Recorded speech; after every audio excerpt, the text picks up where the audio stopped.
Ladies and gentlemen, what's up? It's your boy Ruben. You know what it is. And Knicks fans, I'm so hyped to bring this video to you guys. We're going to talk the Jalen Brunson deal, and I can't wait to do that. But before I do that, I find it very important to talk about how we got here before I get into it. And the reason for that is because I've been wanting to drop a video to kind of explain some things to not just the Knicks fans, but all the haters, i.e. Philly fans, Boston fans, but especially the Philly fans, about what they're missing, right? Nets fans. That's the one I forgot, right? So I was watching the video. This guy was saying, who do you guys think Mikal Bridges is? Now, for us, and I'm going to say this, I don't think we're done dealing, right? But the only thing for me we're missing is a backup center. Now, I'm not saying we can't add another star, because that very well could happen, right? You're hearing the cat rumors, right? So, for those that don't understand why we're hype about the Mikal Bridges trade in what we see in Mikal Bridges, right? What I see in Mikal Bridges is the potential final piece to a championship puzzle. That's right now as we speak. I think we match up better with Boston than anybody. And if we find another big, of course, and there are ifs, right? But roster, on paper, I think we can beat anybody right now, right? We match up against Boston. We watched Mitch give Jokic problems if we have to meet them in the championship. And we got the wings to defend anybody, and nobody's stopping Brunson. Brunson's one of the best closers in the league, right? So, to explain what we see in Mikal Bridges, no, we don't see a superstar. However, I do see untapped potential there. I do think he has the potential to be more, and I believe that in OG too, right? I think both guys wanted to show that they can do more offensively than what they've shown, right? Now, Mikal Bridges got some work at being the number one guy. What I love about him is I get the elite defense that I would have got in PG. If anything, I think he's better than PG defensively, right? But I also have the potential of a 20-plus point per game scorer there, right? If Brunson goes down, I feel good about Mikal Bridges picking up the slack, and this is after Julius Randle if he's still with the team, right? So that's what I see in Mikal Bridges. We see a final piece to a potential championship puzzle, right? And the reason it's important to understand why this is different than what everybody else is doing is nobody seems to understand the rules of the CBA, the first apron, second apron. Guys, the NBA is going through significant changes. You're gonna see a changing of the guard soon. Now, it might not necessarily affect Boston because they're just young enough where they're probably gonna be around for some time, right? Unless Drew Holiday, Porzingis dies, and Derek White falls off a cliff, they're gonna be in the mix year in year out because they're buoyed by Jason Tatum, Jaylen Brown, who are young and thriving. But LeBron, KD, Kawhi, Harden, Russ, PG, all those guys that pretty much made the league are starting to age out. And you combine that with the fact that some teams are struggling to figure out how to build their team within the parameters of the new CBA. Trying to stay out of that second apron is screwing Denver over, okay? They just lost another role player, and you saw how much they were missing Jeff Green and Bruce Brown last year. Well, they just lost KCP. Now they're missing a significant 3-and-D guy on top of losing those guys. That's a problem. The Timberwolves are capped out, right? They're in the second apron. They can't move anything.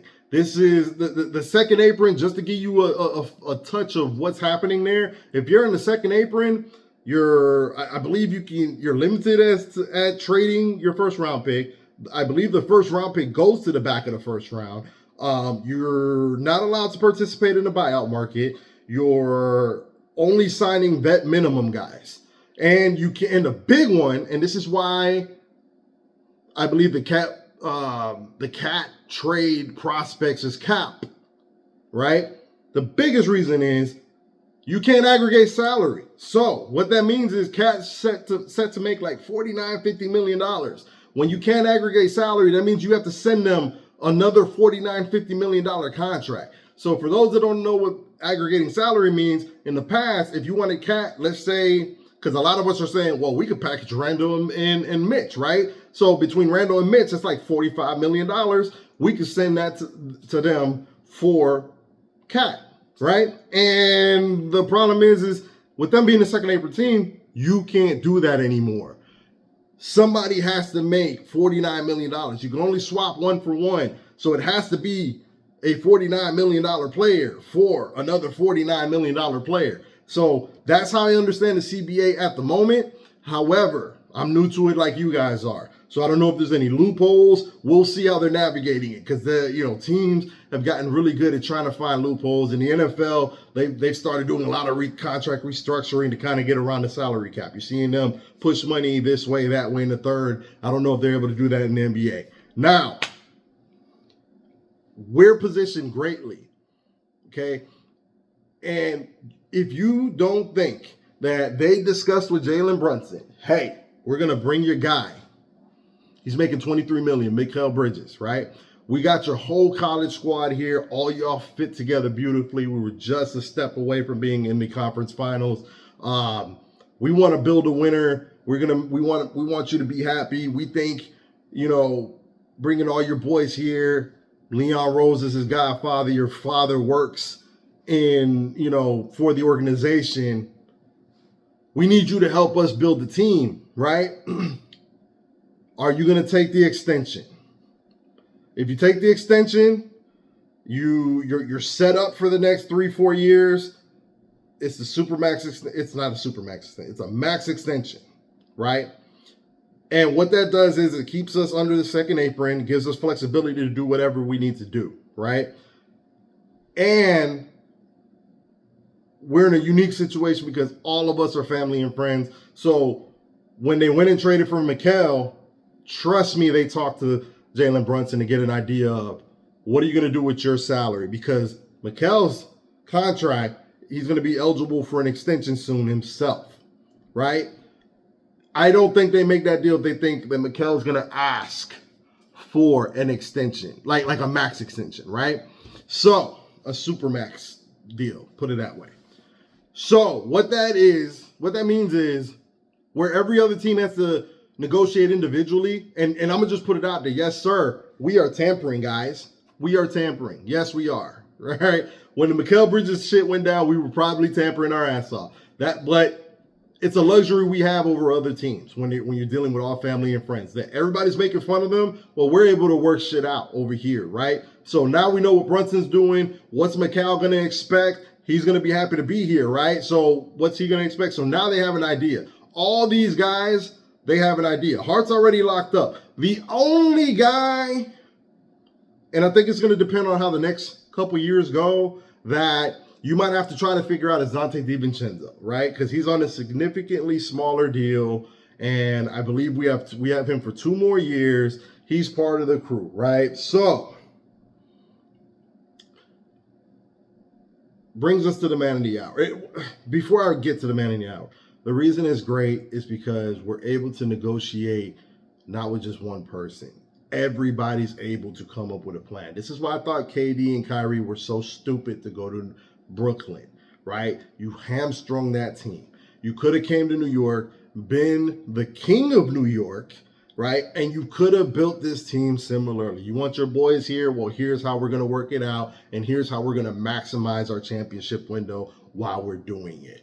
You could have moved as a unit like the Knicks are doing. No other team is moving this cohesively in the offseason. Now, to the man of the hour, Jalen Brunson. Because some people have gone as far as to say the man's dumb for taking a pay cut. So, let me tell you how some of y'all are dumb, right, for saying that. Number one, name another team that you could play for your family, with your boys, and still potentially compete for a championship. I don't think any other team can provide that. New York can. Number two, he didn't literally take a pay cut, guys. Some of y'all don't understand what's happening. He didn't literally take a pay cut. He took a max extension. What he did was forego the Supermax deal that he could have been eligible for if he would have opted out and became a free agent. He then would have been eligible for a Supermax, I believe, of roughly $269 million. So it's a difference of $113 million, and that's why they're saying that he took a pay cut, because he essentially left $113 million. He didn't get the most within the next couple years that he could get. But here's where some people, again, are not seeing the forest from the trees. So he would have had to play this entire season out, then opt out, then sign the deal, which means there's no guarantees, right? Let's say he gets hurt. Then obviously he opts in. You're not going to get a Supermax. You tear your Achilles, you get a career-ending injury, you get nothing, right? So he took the money now. And this part's important. If he would have waited and signed a 5-year Supermax deal, right? He would have had to wait till next year, sign for 5 years to get the Supermax. Instead, he extended for 4, and they gave him an option for the 4th year, which means he opts out for the 4th year, and he's eligible for another Supermax. Right? That 4th year, where he would have been negotiating for an extension if you signed a 5-year deal, right? And if you're not following, extensions are lesser than signing the Supermax. Now he's at the table for a Supermax deal on that 4th year, right? Or he could come back to the table in year 3 of that deal, right? So he saved himself essentially 2 years. And he can sign another Supermax extension. You know what the Supermax extension is after the 3rd season that he's going to negotiate? It's projected to be 4 years, $323 million. But if he waits and opts out the 4th year, becomes a free agent, he can sign a new 5-year, $418 million. That doesn't happen if he signs for the Supermax now. He maximized his window to get him a 3rd New York Knicks contract. Now, if for those of y'all that don't get it, he's 27 years old. If he would have waited, he'd have been 28 next year, and then signing a 5-year deal. And to help y'all with some of the math, he would have been 32 negotiating for another deal. It's kind of hard to give a 6'1" point guard at 32 years old a Supermax deal of any kind, right? Or you can come back, you might get it at 31. So there's no guarantees, obviously. But if you're going to get the 3rd deal, he maximized his window to get the 3rd deal. And so not only can he recoup the money that he lost here on the back end, he might have got more years out of it. So that's just something I want y'all to think about. Food for thought. Economics-wise, it made sense. He secured himself now. He set himself up for the future to make max dollars later. Would you rather make $269 next year, right, after you opt out? Hopefully you make it, right, and risk and sign for $269 next year? Or do you want the security now, help your team open a championship window and be eligible for a $400 million Supermax in 28-29?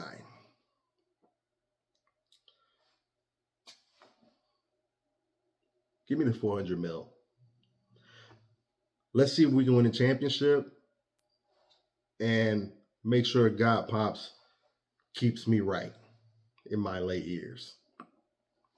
Those are my thoughts, guys. That's all I got for now. Remember to like, subscribe, share, and I'm going to check out the comments. Hit your boy up, and we'll see where we're at. All right, y'all. Peace.